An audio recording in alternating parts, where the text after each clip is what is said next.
সকলকে আন্তরিক শুভেচ্ছা জানিয়ে শুরু করছি টিভেন 24 টেলিভিশনের স্বাস্থ্য বিষয়ক বিশেষ আলোচনা অনুষ্ঠান টিভেন ওয়েলনেস।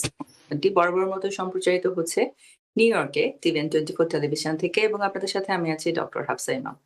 আজকের অনুষ্ঠানে আমরা আলোচনা করব একটি খুবই কমন একটি বিষয় নিয়ে, যেটি আমরা আগেও আসলে আলোচনা করেছি, কিন্তু বিষয়টি অনেক বেশি গুরুত্বপূর্ণ এবং অনেক একটি কমন সিচুয়েশন হবার পরেও আমরা আসলে অনেক সময় কিন্তু সচেতন হই না। সে কারণে আমরা চেষ্টা করি এই ধরনের বিষয়গুলো বারবার আলোচনা করতে। আজকে আমরা আলোচনা করব কোলেস্টেরল নিয়ে, কোলেস্টেরলের বিভিন্ন ফ্যাক্টস, মিথস এবং ইনফরমেশন নিয়ে। আমাদের সাথে আলোচনায় সংযুক্ত আছেন আমাদের বিশেষজ্ঞ চিকিৎসক, family medicine specialist doctor Sakhawat Hossain Manju. Doctor Sakhawat Hossain Manju, আপনাকে আমন্ত্রণ জানাচ্ছি আজকের আলোচনা। ধন্যবাদ ডক্টর হাফসা ইমাম, ধন্যবাদ টিভিএনকে আমাকে আমন্ত্রণ জানানোর জন্য। আজকে আমরা চেষ্টা করব যে কোলেস্টেরল রিলেটেড যেসব কমপ্লিকেশন আছে বা যেভাবে আমরা এগুলো অ্যাভয়েড করতে পারি ওগুলোর ব্যাপারে একটু আলোকপাত করার জন্য। হোপফুলি এগুলা পেশেন্টদের জন্য কিছুটা হলে হেল্পফুল হবে।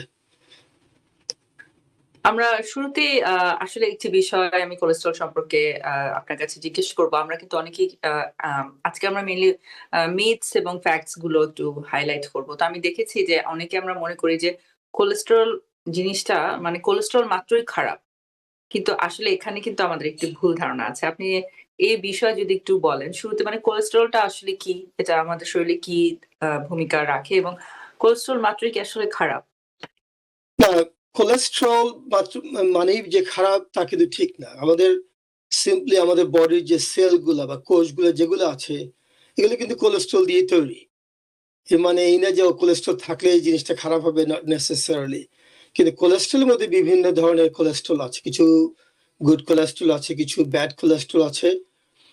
এগুলোর উপরে ডিপেন্ড করে কোনটা আমাদের মানে বডিকে কতখানি এফেক্ট করবে এবং কোনটা কি কমপ্লিকেশন হতে পারে না। বা যেমন মেইনলি আমরা যদি বলি কারো যে শরীরে কোলেস্ট্রল না থাকে এনাফ, তখন কিন্তু বডির যে সেলগুলোই ভালো মতো ফাংশন করবে না। কিন্তু এর মধ্যে এই জন্য কোলেস্ট্রল শরীর দরকার আছে।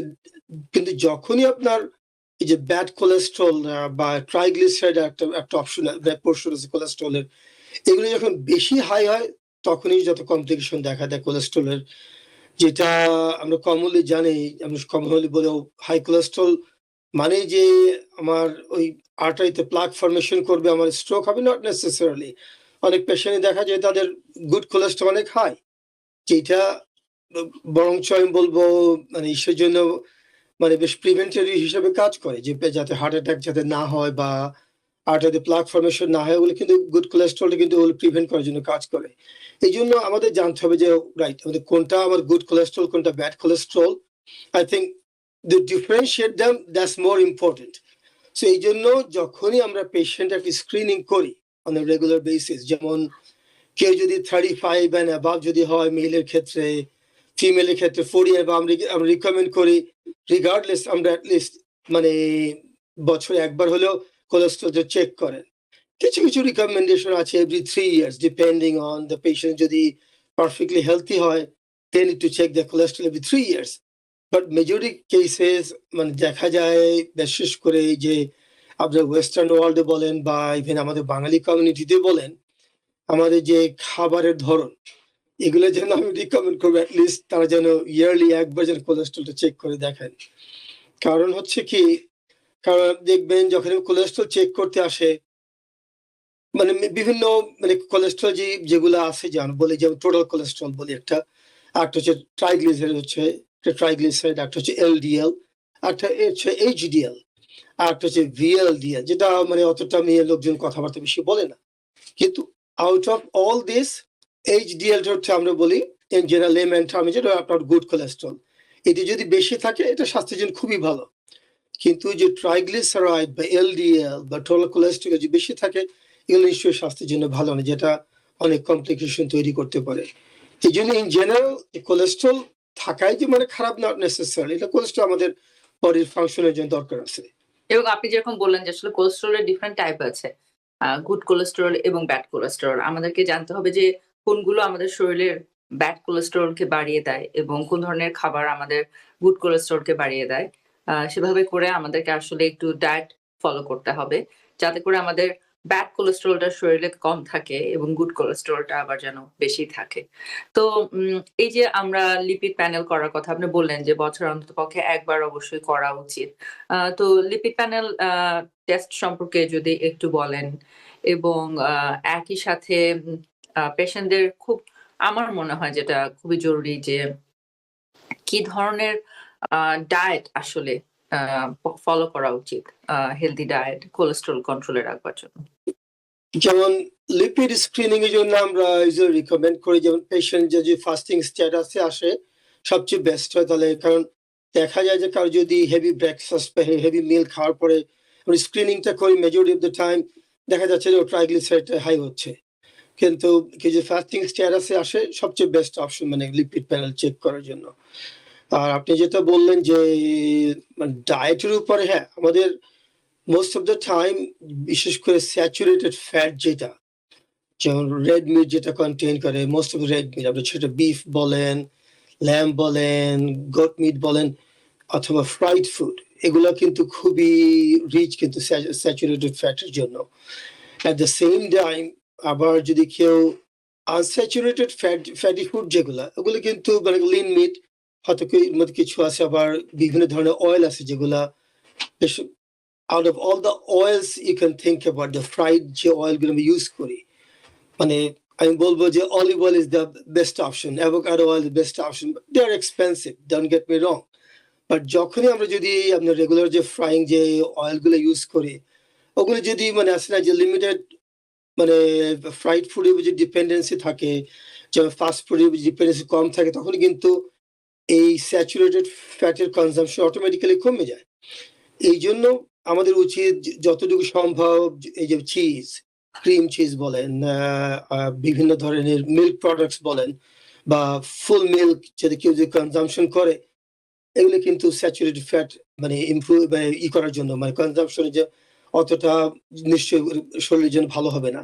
এই জন্য উচিত আমরা যাতে কোলেস্ট্রল ইমপ্রুভ করার জন্য লিন মিটের দিকে বেশি নজর দেওয়া হচ্ছে। যেমন chicken is the better option. আমি বলতেছি না যে প্রচুর পরিমাণ চিকেন খেলে যে কোলেস্ট্রল বাড়বে তা না, কারণ বিশেষ করে এই দেশে চিকেন যেভাবে রেইজ করা হয়, আমি বলবো that's not an healthy option. But still if you compare with আপনি যদি কম্পেয়ার করেন যে অন্য রেড মিটের চেয়ে chicken meat better option, yes. আবার বিভিন্ন ধরনের নাটে কিন্তু আনস্যাচুরেটেড ফ্যাটের পরিমাণটা বেশি থাকে, স্যাচুরেটেড ফ্যাট কম থাকে। এই জন্য আমি বলবো যে অ্যাটলিস্ট কারো যদি কোলেস্ট্রল হাই থাকে, ডাক্তারদের সাথে পরামর্শ করে উচিত যে at least to get an idea যেন কোন জাতীয় খাবারগুলো আমার জন্য সেফ, কোন জাতীয় খাবারগুলো আমার জন্য সেফ না। এই জন্য আরো পেশেন্ট যাদের স্মোকিং হিস্ট্রি আছে বা যাদের ডায়াবেটিস আছে, হাইপারটেনশন আছে, তাদের উচিত আরো বেশি কশাস হওয়া যেন আমার কোলেস্ট্রল যাতে কন্ট্রোলে থাকে। কারণ যখন এইসব ডিজিজ কন্ডিশন গুলো অ্যাড হয়, তখন কিন্তু এই কোলেস্ট্রল রিলেটেড যে কমপ্লিকেশন যেটা হয়, যদি মনে করেন আপনি হার্ট অ্যাটাক বলেন, স্ট্রোক বলেন বা পেরিফেরাল আর্টারি ডিজিজ বলেন, এগুলো কিন্তু মানে এগুলো রিস্ক অনেক বেড়ে যায়। আমি বলবো অ্যাটলিস্ট 3 থেকে 4 গুণ পরিমাণে এদের রিস্ক অনেকটা বেড়ে যায়। এই জন্য উচিত অ্যাটলিস্ট ইয়ারলি যদি কোলেস্ট্রল স্ক্রিনিংটা করা হয়, আমি বলবো যারা একটু ওভারওয়েট আছেন, যাদের একটু ডায়াবেটিস আছে বা যাদের হাইপারটেনশন আছে, তাদের উচিত অ্যাটলিস্ট ওয়ান্স ইয়ার চেক করা। যারা পারফেক্টলি হেলথি তাদের জন্য রিকমেন্ডেড হচ্ছে এভরি 3 ইয়ার্স কোলেস্ট্রলটা চেক করা। আপনি বলছিলেন যে খাবারের মেনু এবং কি ধরনের তেল ইউজ করা উচিত। আমি কিন্তু এখানে দেখি যে অনেক ক্ষেত্রেই আম সানফ্লাওয়ার অয়েল, আবার অনেক সময় আম বিভিন্ন ধরনের লাইক পাম অলিভ এই ধরনের সরি কর্নফ্লাওয়ার, কর্ন অয়েল, ধন্যবাদ। হ্যাঁ, এ ধরনের আরো অনেক কিছু আমি দেখি যে বেশ প্রচলিত এবং এখন বর্তমানে একটা জিনিস বেশ মানে আমি বলব যে এটা একটা হেলথি হ্যাবিট চালু হয়েছে। আমি প্রায় বাসাতেই দেখছি যে সকলেই কম বেশি এয়ার ফ্রায়ার ইউজ করবার চেষ্টা করছেন। যেখানে তেল ছাড়াই খাবারটাকে আসলে প্রসেস করছে কোন ধরনের তেল মসলা ছাড়াই। তো সেটাও আসলে বেশ একটি হেলথি হ্যাবিট আমি মনে করি। তো আসলে কথা বলছিলাম যে আজকে প্রধানত আমরা মিথ এবং ফ্যাক্ট গুলো হাইলাইট করব এবং তার ভিতরে আমরা চেষ্টা করব আদার সব ইনফরমেশন গুলো কভার করবার জন্য। তো আমি আরো একটি বিষয় একটু জানতে চাইবো যে অনেকেই মনে করেন যে আমি যদি হেলথি ডায়েট মেইনটেইন করি, রেগুলার এক্সারসাইজ করি, তাহলে আসলে আমার কোনো ওষুধ খাবার প্রয়োজন নেই। এবং অনেককেই আমি দেখেছি যে ডাক্তার হয়তোবা তাকে স্ট্যাটিন আ খাবার জন্য সাজেস্ট করছেন। কিন্তু তিনি বলছেন যে, "না, আমি রেগুলার ভাবে লাইফ লিড করছি, আমার ওষুধ দরকার নেই।" এই বিষয়ে যদি আপনি একটু বলেন যে আসলে কোন সিচুয়েশন এ আমরা প্রেসক্রাইব করে থাকি মেডিকেশন এবং আসলে সেটার প্রয়োজনীয়তাটা কতখানিক? না, দ্যাটস এন ইম্পর্টেন্ট পয়েন্ট। যেমন কারো যদি হাই কোলেস্টেরল থাকে, অনেকে যেমন পেশেন্ট যখন আসে তারা বলে যে, "ও আমার ফ্যামিলির সবারই হাই কোলেস্টেরল আছে। আমি তো হেলথি লাইফস্টাইল মেইনটেইন করতেছি।" Just they need to keep one thing in mind যে নো, রিগার্ডলেস সেটা আপনার ডেইলি হ্যাবিটের জন্য হোক বা ফ্যামিলির জন্যই হোক, your cholesterol is high, যেটা আপনাকে that will put you at risk for any form of disease, ঠিক না? সেটা আপনার ফ্যামিলিয়াল কারণেই হোক বা আপনার মানে লাইফস্টাইলের জন্যই হোক। কিন্তু কারো যদি হাই কোলেস্টেরল থেকে থাকে regardless of the family history আর নিজের হ্যাবিটের জন্য, আমরা স্ট্রংলি রিকমেন্ড করি যাতে বেটার লাইফস্টাইল মেইনটেইন করে, at the same time depending on the how bad is the cholesterol, যে স্ট্যাটিন কিন্তু খুবই একটা এফেক্টিভ ড্রাগ যে কোলেস্টেরল কমানোর জন্য। at the same time এই স্ট্যাটিন কিন্তু আর্টারিতে যে প্লাক ফর্মেশন করে, এই প্লাকটা রিমুভ করার জন্য হেল্প করে। at the same time প্লাকটা স্ট্যাবিলাইজ করার জন্য হেল্প করে। হোয়াট ডাজ দ্যাট মিন?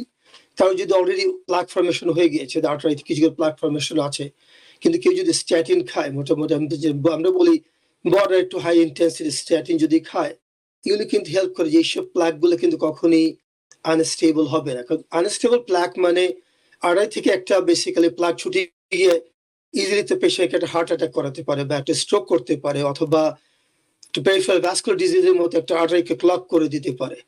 কিন্তু স্ট্যাটিন গুলো কিন্তু খুবই এফেক্টিভ আজকাল, বিশেষ করে যে দুইটা স্ট্যাটিন খুবই ভালো।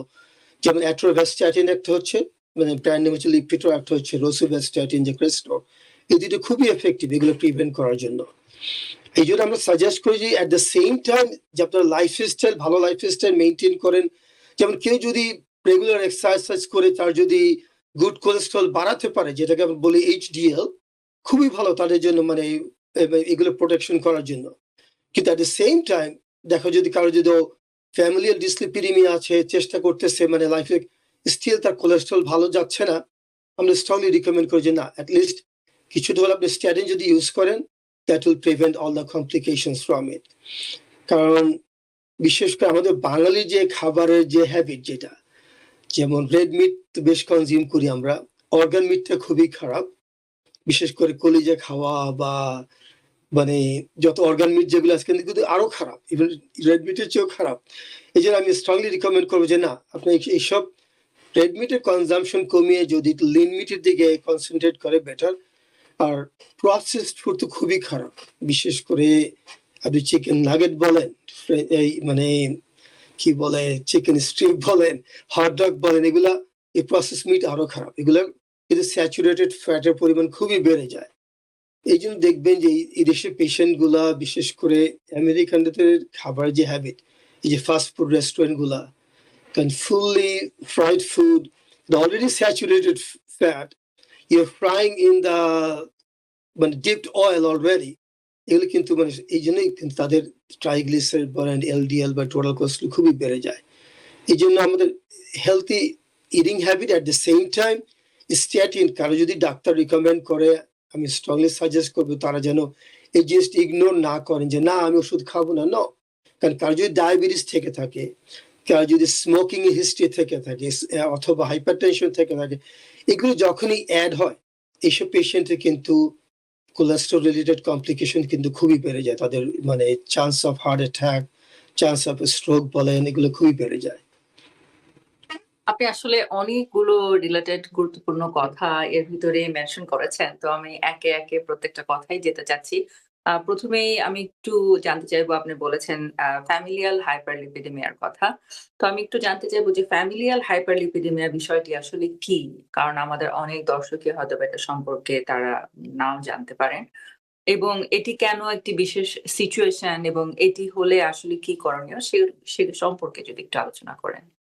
আসলে ফ্যামিলিয়াল হাইপারলিপিডেমিয়া এটা ডায়াগনোসিস করার জন্য আমরা লিপিড প্যানেলের সাথে আরো একটা টেস্ট করতে পারি, এটা লাইপোপ্রোটিন বলি আমরা। কারণ যদি লাইপোপ্রোটিন লেভেল যদি হাই থাকে, দেখা যাচ্ছে একটা পেশেন্ট ও মেইনটেনিং বেটার লাইফস্টাইল বা স্টিল তার কোলেস্ট্রল হাই, তার লাইপোপ্রোটিনও হাই, ইন দ্যাট কেস আমরা সাসপেক্ট করি যে মোস্ট লাইকলি দ্য পেশেন্টের ফ্যামিলিয়াল হাইপারলিপিডেমিয়া আছে। আমি এই জন্য ওই টেস্টটা করলে মোটামুটি আমাদের হেল্প করে যে এটা ফ্যামিলিয়াল হাইপারলিপিডেমিয়া অথবা পেশেন্টের লাইফস্টাইল রিলেটেড হাইপারলিপিডেমিয়া। আমি যে আগে যেটা বলেছি, রিগার্ডলেস আপনার যদি কোলেস্ট্রল বেশি থাকে, সেটা আপনার ফ্যামিলির কারণেই হোক, আপনার লাইফস্টাইলের জন্য হোক, still that's not good for you, ঠিক না? এই জন্য উচিত যে মানে ওই আর্গুমেন্টে না গিয়ে ডাক্তার আমার ফ্যামিলির সবার এই জিনিসটা আছে, কিন্তু স্টিল আপনার কিন্তু ওই রিস্ক ফ্যাক্টর থেকেই যাচ্ছে, ওটা মানে আপনি সরাতে পারছেন না, কারণ you cannot change your family history, ঠিক না? এই জন্য আমি বলবো ওই আর্গুমেন্টে না গিয়ে, যেটা ফ্যামিলিয়াল কিনা বা আমার লাইফস্টাইলের জন্য কিনা, if the cholesterol is high, better get it treated. That's the best option. মানে ট্রিটমেন্ট নেওয়া উচিত ডাক্তারের পরামর্শ অনুসারে। মানে একটা আলাদা টেস্ট করে ফ্যামিলিয়াল হাইপারলিপিডেমিয়া এগুলো চেক করা যায়, but most of the time আমরা কিন্তু ওই আর্গুমেন্টে যাই না, কারণ আমার যে কোলেস্ট্রল যদি হাই থাকে, I have to take care of it so regardless of the origin of the cholesterol. তো ফ্যামিলিয়াল হাইপারলিপিডেমিয়া হচ্ছে আসলে এরকম একটি সিচুয়েশন যেখানে পেশেন্ট যত বেশি হেলদি লাইফস্টাইল ফলো করুক না কেন বা সে যদি সব ধরনের সাবধানতা অবলম্বন করে, কিন্তু জেনেটিক কারণে আসলে তার শরীরে কোলেস্টেরলটা বেড়ে যাওয়ার টেন্ডেন্সি থাকে এবং পেশেন্টকে কিন্তু আসলে most of the time regular তাকে ওষুধ নিতে হয় এই সিচুয়েশনটাকে কন্ট্রোলে রাখবার জন্য। এবং সেটা যদি আমরা না করি তাহলে আমরা জানি যে আসলে যেটা আমরা বলছিলাম ব্যাড কোলেস্টেরল এলডিএল, তো এটার একটা প্রধান সমস্যাই হচ্ছে এটা আমাদের শরীরের ভিতরে যে রক্তনালী বা আর্টারি গুলো আছে এগুলোর ভিতরে এটা প্লাক তৈরি করে, এক ধরনের ব্লকেজ হয়, আর্টারিকে ন্যারো করে ফেলে এবং ব্লাড ফ্লোতে বাধা দেয়, যেখান থেকে আলটিমেটলি কিন্তু স্ট্রোক বা এ ধরনের আরো অনেক রিলেটেড কমপ্লিকেশন গুলো হতে পারে, যেখান থেকে পেশেন্টের ইভেন সাডেন ডেথ পর্যন্ত হয়ে যেতে পারে। সুতরাং আমরা কিন্তু এই কারণেই আসলে কোলেস্টেরল নিয়ে বারবার কথা বলছি যে কোলেস্টেরল অনেক সময় অনেক ক্ষেত্রেই হাই কোলেস্টেরলের আসলেই কোনো সাইন সিম্পটমস থাকে না। এবং আমাদের বাঙালি কমিউনিটিতে কিন্তু যেহেতু বাংলাদেশে আসলে আমাদের এ ধরনের ইয়ারলি রেগুলার হেলথ চেকআপ এর কোনো রুটিন নেই, এ ধরনের কোনো প্র্যাকটিস আমাদের দেশে নেই। সে কারণে আমরা যদি অসুস্থ না হয়ে পড়ি তাহলে ডাক্তারের কাছে যাওয়া আমাদের আসলে হয়ে ওঠে না। তো অনেক সময় যেহেতু কোনো সাইন সিম্পটম থাকে না, হাই কোলেস্টেরল নিয়ে অনেক মানুষ ঘুরে বেড়াচ্ছেন কিন্তু তার কোনোই সমস্যা নেই, কোনো সাইন সিম্পটমস নেই এবং হঠাৎ করে দেখা গেল পেশেন্ট স্ট্রোক করলেন। তো এটার কিন্তু একটা অন্যতম প্রধান কারণ এই হাই কোলেস্টেরল। সেই কারণে আসলে আপনি যেরকম বললেন যে লিপিড প্যানেল বছরে অন্ততপক্ষে একবার করা, এটা খুবই জরুরি এবং কোলেস্টেরলটা যখন ডাক্তার বলবেন ওষুধ নিতে হবে, অবশ্যই ওষুধ নিতে হবে। এখন আরেকটি গুরুত্বপূর্ণ কথায় যাচ্ছি। আমরা জানি যে স্ট্যাটিন একটি খুবই গুরুত্বপূর্ণ ভূমিকা পালন করে কোলেস্টেরলের পেশেন্টদের ক্ষেত্রে। কিন্তু স্ট্যাটিনের একটি খুব কমন সাইড ইফেক্ট হচ্ছে যে ভীষণভাবে আসলে মাসল পেইন হয় মায়োলাইসিস থেকে। তো অনেক পেশেন্টই খুব কমপ্লেইন করেন যে, "ডাক্তার আমি এই ওষুধটা আসলে আমার খুব কষ্ট হয়। আমার এত গা হাত পা ব্যথা হয়। আমার ভীষণ পেইনফুল একটা সিচুয়েশন আমি এক্সপেরিয়েন্স করি। আমি ওষুধটা নিতে চাই না।" তো এই সম্পর্কে আপনি যদি একটু বলেন। হ্যাঁ, স্ট্যাটিনের কমন সাইড ইফেক্ট আপনি যেটা বললেন যে হ্যাঁ, মায়ালজিয়া মানে মাসল পেইন হয় বেশ কমনলি পেশেন্টদের। বাট তবে অল্টারনেট অপশন হচ্ছে কি, একটা স্ট্যাটিন যদি পেশেন্টের মায়ালজিয়া করে, ইট ডাজন্ট মিন দ্যাট অন্য একটা স্ট্যাটিন আমরা চেঞ্জ করতে পারবো না। This are recommended. দেখা যাচ্ছে একটা পেশেন্টের অ্যাট্রোভ্যাস্ট্যাটিন বা লিপিটোরে মাসল পেইন হচ্ছে, আমি যদি একটু ডোজটা কমিয়ে দিই অথবা আমি যদি রোসিভ্যাস্ট্যাটিন বা ক্রেস্টোরে সুইচ করি, পেশেন্টের হয়তো ওই সিমটম নাও হতে পারে। আবার এট দ্য সেম টাইম আমরা যে বিশেষ করে যাদের জন্য স্ট্যাটিনটা হাইলি রিকমেন্ডেড, যেমন যেসব পেশেন্টের ডায়াবেটিস আছে, কারণ হয়তো স্ট্রোক ছিল, তার হার্ট অ্যাটাক হয়েছে অলরেডি, বা পেরিফেরাল ভাস্কুলার ডিজিজ যাদের আছে, তাদের জন্য কিন্তু highly recommended. They don't have much alternate options. Sometimes একটা সেম পেশেন্ট যদি একটা স্ট্যাটিন অ্যাটলিস্ট, আমি বলবো যে অফ দ্য বুক, সামটাইমস পেশেন্টকে বলি আপনি যদি সপ্তাহে 2-3 দিনে যদি স্ট্যাটিন খান, at least as a mild to moderate dosage যদি with less side effect still আমরা স্ট্রংলি রিকমেন্ড করি যতটুকু সম্ভব কন্টিনিউ করেন। যেহেতু মাল্টিপল স্ট্যাটিন আছে তখন আমরা অল্টারনেট করে দেখতে পারি যে পেশেন্ট এটা টলারেট করতেছে না, অন্যটা ট্রাই করে দেখি। মানে in case worse case scenario যে স্ট্যাটিন যদি টলারেট নাই করতে পারে, একটা ইনজেক্টেবল একটা ওষুধ আছে যেটা রেপাথা বলি, হ্যাঁ এটা ইনজেক্টেবল। আর একটা হচ্ছে অ্যাজিথিমাইব জেরিয়া, সেটা একটা নন স্ট্যাটিন ড্রাগ, বাট জেরিয়া কিন্তু অতটা ইফেক্টিভ না এই যে প্লাক রিমুভ করার জন্য বা প্লাক স্টেবল করার জন্য, কিন্তু জেরিয়া অতটা এফেক্টিভ না। রেপাথার কথা যেটা বললাম, এটা খুবই একটা এক্সপেন্সিভ একটা ওষুধ, লট অফ ইন্স্যুরেন্স তারা এগুলো কাভারও করতে চায় না, যে ও মানে যদিও ইনজেক্টেবল, হ্যাঁ ইজি টু হ্যান্ডেল, বাট কিন্তু লট অফ ইন্স্যুরেন্স এগুলো কাভার করে না। এই জন্য আমি বলবো যাদের যদি স্ট্যাটিন যদি কারোর জন্য রিকমেন্ডেড থাকে, আমি বলবো তাদের ডাক্তারদের সাথে কনসাল্ট করে উচিত at least, okay, try different statin, try at least 2-3 times a week. There's multiple options.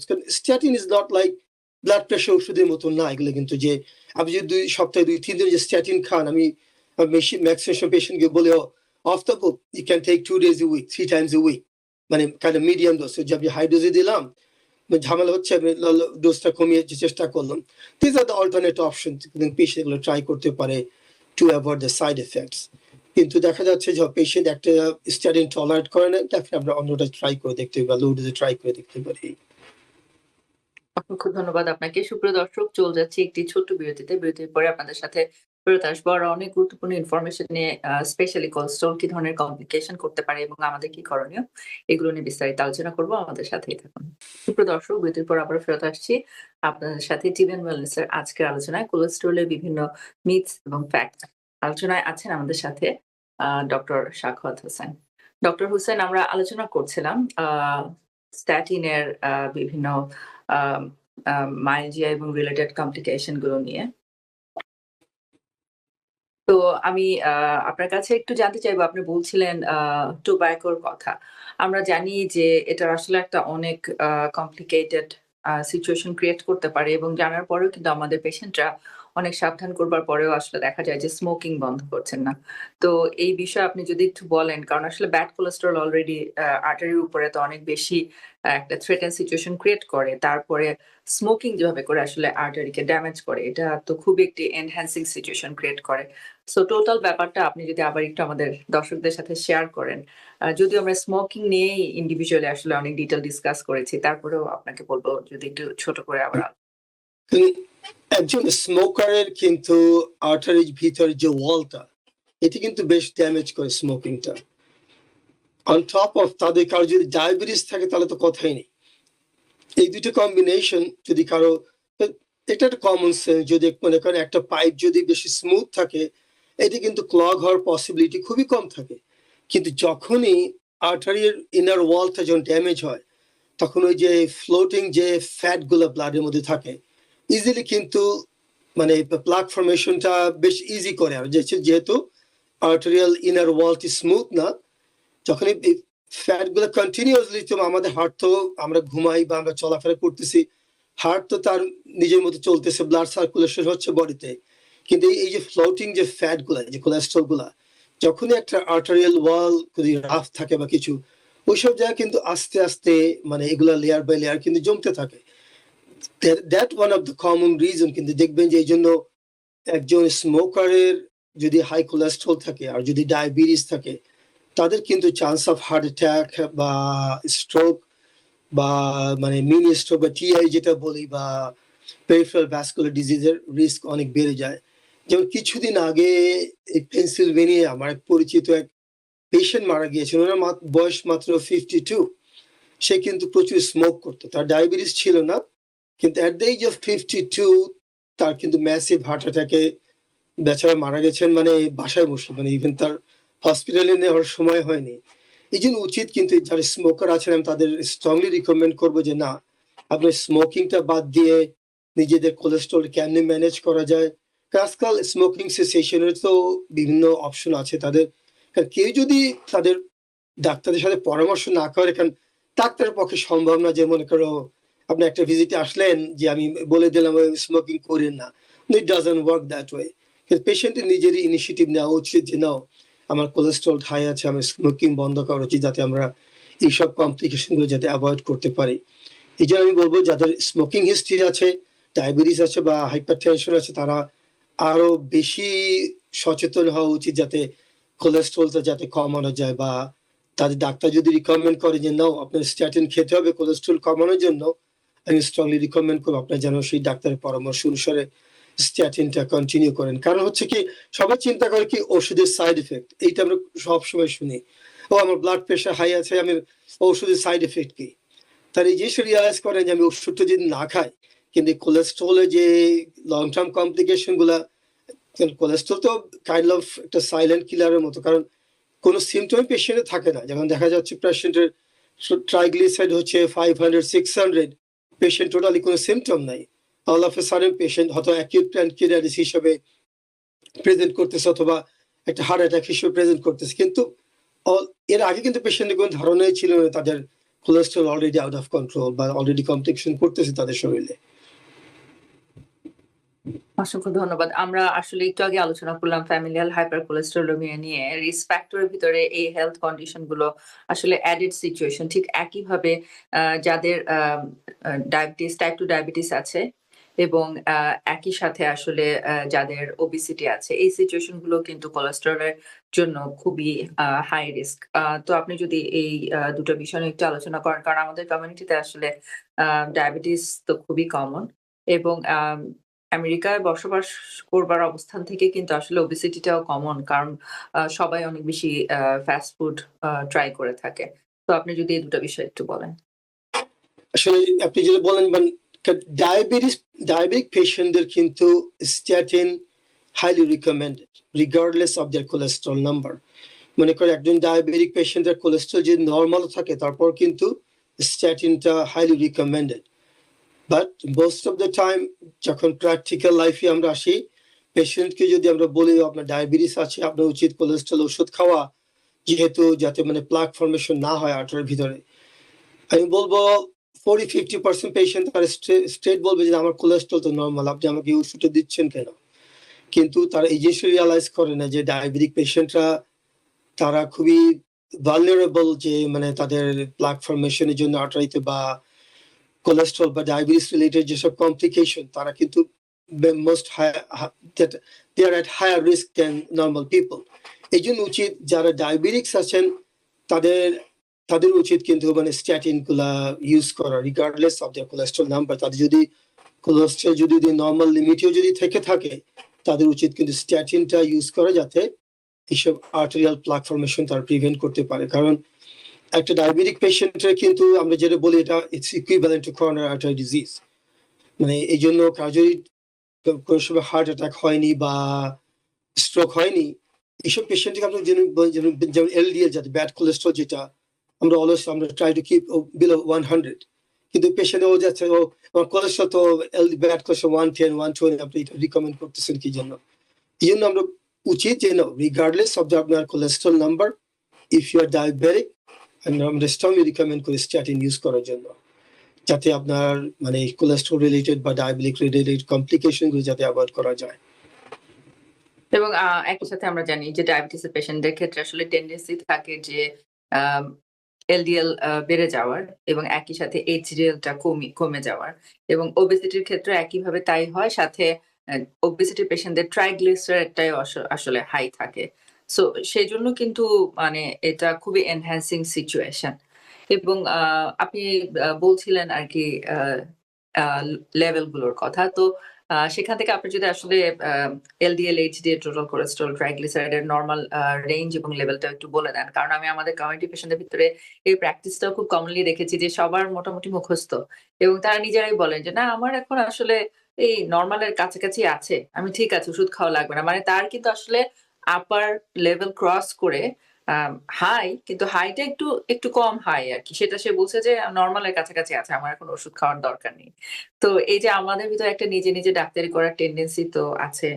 এটা আসলে কি বলবো, এটা একটা ব্যাড হ্যাবিট, কিন্তু তারপরে কিছু করবার নেই। আপনি যদি একটু লেভেল গুলো আবার যদি আমাদের সাথে একটু যেমন টোটাল কোলেস্ট্রল ইন জেনারেল আমরা রিকমেন্ড করি যেন বিলো 200 যাতে থাকে। আর ট্রাইগ্লিসারাইড সেফেস্ট অপশন হচ্ছে যদি মানে বিলো 175 থাকে। তো এগুলো ল্যাব টু ল্যাব একটু ভ্যারি করে, হয়তো 25-50 পয়েন্টস ভ্যারি করে, মানে এক এক লেভেলে এক এক ল্যাবে হয়তো রেঞ্জটা একটু ভ্যারি করে। But total cholesterol below 200, triglyceride kind of roughly below 175, 150 is highly recommended. যেমন এলডিএল যেটা ব্যাড কোলেস্ট্রল, যেমন কারো যদি ডায়াবেটিস থেকে থাকে অথবা হার্টের প্রবলেম থেকে থাকে, তাদের জন্য রিকমেন্ড ডোজ লেভেল হচ্ছে বিলো 100। কারো যদি perfectly fine, no other health problem, up to below 130 is acceptable. আর এইচডিএল যেটা গুড কোলেস্ট্রল, এটা যত বেশি হবে তত বেটার।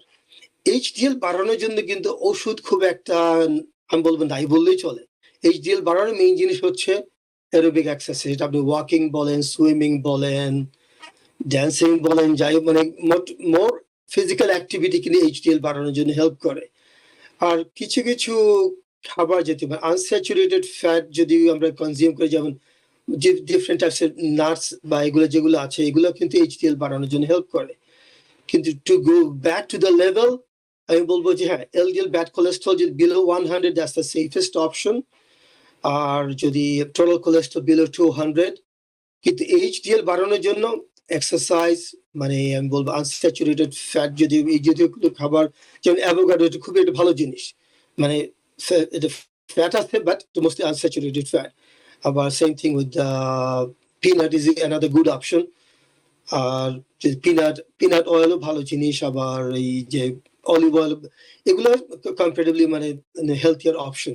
এগুলো expensive, don't get me wrong, but আমি বলবো যে আমরা রেগুলার অয়েল যেটা ফ্রাইং অয়েল যেগুলো ইউজ করে, যখন ফ্রাইড ফুড অ্যাভয়েড করবেন বা আপনি যখন এগুলো কম কনজামশন করবেন, আমি বলবো সেটাই সবচেয়ে বেস্ট অপশন।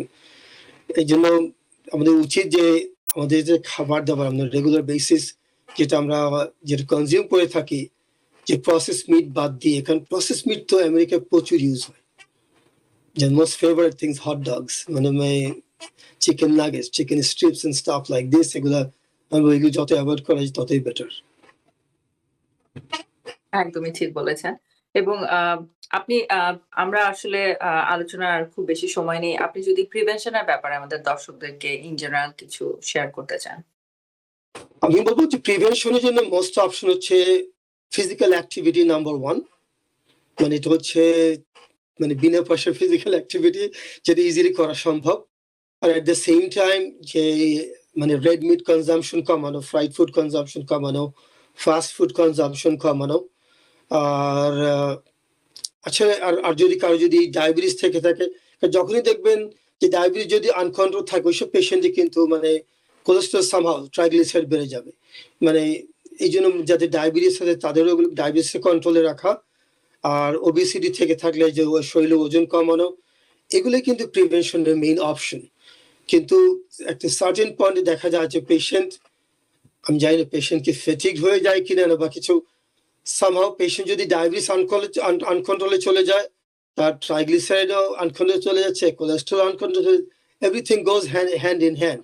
এই জন্য উচিত, আমি বলবো আপনাদের ডাক্তারে যেসব আপনাদের পরামর্শ দিয়ে থাকেন এইসব প্রিভেনশনের জন্য বা এইসব ট্রিটমেন্টের জন্য, ওগুলো যদি স্ট্রিক্টলি যদি ফলো করেন, এগুলো কিন্তু ম্যানেজেবল। ইটস নট লাইক আমার কোলেস্ট্রল বেশি হয়ে গিয়েছে। আর অনেক সময় যেমন ট্রাইগ্লিসারাইড জন্য পেশেন্ট চিন্তা করো, আমি মনে হয় আমার 2-3 ওষুধ খেতে হবে, নট নেসেসারিলি। স্ট্যাটিন কিন্তু highly recommended for triglyceride first, তারপর অন্যান্য ওষুধ আমরা ইউজ করি depending on patient's condition. Fenofibrate একটা ওষুধ আছে আমরা ইউজ করি মোস্ট কমনলি। অন্যান্য কিছু কিছু ওষুধ আছে আমরা খুব একটা ইউজ করি না। বাট আমি বলবো যে অ্যাটলিস্ট আপনারা যদি রিকমেন্ডেশন ফলো করেন, এগুলো সম্ভব। যে আমরা বিশেষ করে মানে আমাদের যে বাঙালি যে খাবার দাবার, ওগুলো যদি একটু স্ট্রিক্টলি মানে ফলো করি, যে রেড মিট অ্যাভয়েড করা বা ফ্রাইড ফুড অ্যাভয়েড করা, প্রসেস ফুড এগুলো অ্যাভয়েড করে, এগুলো সম্ভব প্রিভেন্ট করা। অসংখ্য ধন্যবাদ আপনাকে। খুব সংক্ষেপে একটু জানতে চাইবো যে আসলে হাই কোলেস্টেরল কি ধরনের কমপ্লিকেশন লিড করতে পারে এবং কতটা মানে ডিফিকাল্ট হয়ে যেতে পারে আমাদের লাইফটা? মানে হাই কোলেস্ট্রল আপনি যদি আপনার হেড টু টো যদি চিন্তা করেন, আপনার স্ট্রোক থেকে শুরু করে মানে অ্যাংজাইনা যেটা বলি, মানে যে পেশেন্ট চেস্ট পেইন হচ্ছে অন এন্ড অফ, মানে নট 100% ব্লক, হয়তো মানে স্টেন্ট লাগবে, ইজি অপশন। ও কার্ডিওলজি দেখালে আপনি যেমন হার্ট অ্যাটাক বলেন, অ্যাংজাইনা বলেন, আবার যদি অ্যাওর্টিক অ্যানিউরিজম বলেন, আবার পেরিফেরাল আর্টারিয়াল ডিজিজ যেটা যে অনেকের পায়ের আর্টারি ক্লগ হয়ে যায়, এগুলা যেমন stroke, heart attack, aortic aneurysm, peripheral arterial disease, এগুলা মোস্ট কমন মানে মেডিকেল প্রবলেম যেগুলা খুবই কমপ্লিকেটেড। আর একবার এই প্রবলেম যদি শুরু হয় মানে আসলে এগুলো স্টপ করা বেশ প্রিভেন্ট হয়ে যায়, মানে বেশ ডিফিকাল্ট হয়ে যেগুলো প্রিভেন্ট করা।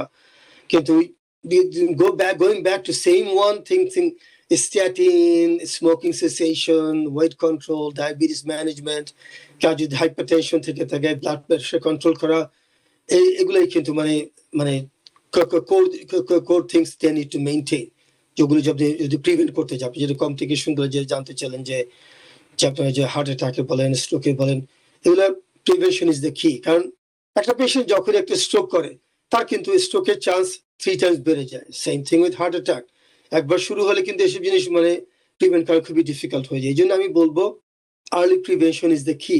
কারণ যদি কোনো কমপ্লিকেশন অলরেডি থেকে না থাকে, যখন আপনি কোলেস্ট্রলটা চেক করালে আপনার প্রাইমারি কেয়ার ফিজিশিয়ানের কাছে যান আপনারা, যখন তারা যদি রিকমেন্ড করে যে না আপনি কোলেস্ট্রল হাই বা আপনার হাইপারটেনশন আছে বা ডায়াবেটিস আছে বা আপনি স্মোকিং করেন, এগুলো প্রিভেনশনের মেইন জিনিস কিন্তু আপনাদের হাতেই।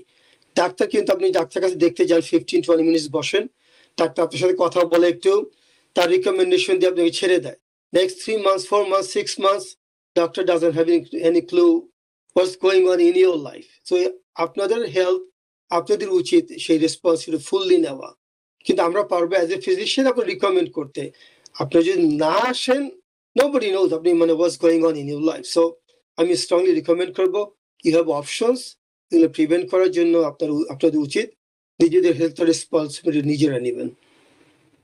অসংখ্য ধন্যবাদ আপনাকে। সুপ্রিয় দর্শক, আজকে স্বল্প সময়ের পরিসরে আমরা চেষ্টা করেছি কোলেস্টেরলের বিভিন্ন মিথস এবং ফ্যাক্টস নিয়ে আলোচনা করতে, এবং একই সাথে যে রিলেটেড ইম্পর্টেন্ট ইনফরমেশন গুলো যেটা আসলে ডেইলি লাইফে আমরা ফলো করে নিজেদেরকে আমরা কোলেস্টেরলের কমপ্লিকেশন থেকে নিরাপদ রাখতে পারি এবং একটি হেলদি লাইফ লিড করতে পারি, সেই ইনফরমেশন গুলো আপনাদের সাথে শেয়ার করবার চেষ্টা করেছি। আশা করি ইনফরমেশন গুলো যদি আপনারা মেনে চলেন তাহলে কিন্তু আসলে কোলেস্টেরলের কমপ্লিকেশন থেকে আমরা নিজেদেরকে সুস্থ রাখতে পারবো। আমাদের সাথে এতক্ষণ সংযুক্ত ছিলেন আমাদের বিশেষজ্ঞ চিকিৎসক, family medicine specialist doctor Sakhawat Hossain Manju. Doctor Hossain, আপনার অত্যন্ত গুরুত্বপূর্ণ আলোচনা এবং মূল্যবান সময়ের জন্য TVN24 এর পক্ষ থেকে আপনার প্রতি বিশেষ কৃতজ্ঞতা। ধন্যবাদ আপনাকে, ধন্যবাদ TVN কে। হোপফুলি এই ইনফরমেশন গুলো পেশেন্টের জন্য কিছু হলেও কাজে লাগবে। আমি আশা করব সবাই যে এসব জিনিস ফলো করার চেষ্টা করবেন। ধন্যবাদ। সুপ্রিয় দর্শক, সকলে নিরাপদে থাকুন, সুস্থ থাকুন। ধন্যবাদ। TVN24 টেলিভিশন দেখতে আজই কল করুন 7187776556। লগ ইন করুন www.totalcablebd.com। নিউ ইয়র্ক থেকে সম্প্রচারিত TVN24 টেলিভিশন বিশ্বজুড়ে বাঙালির কণ্ঠস্বর।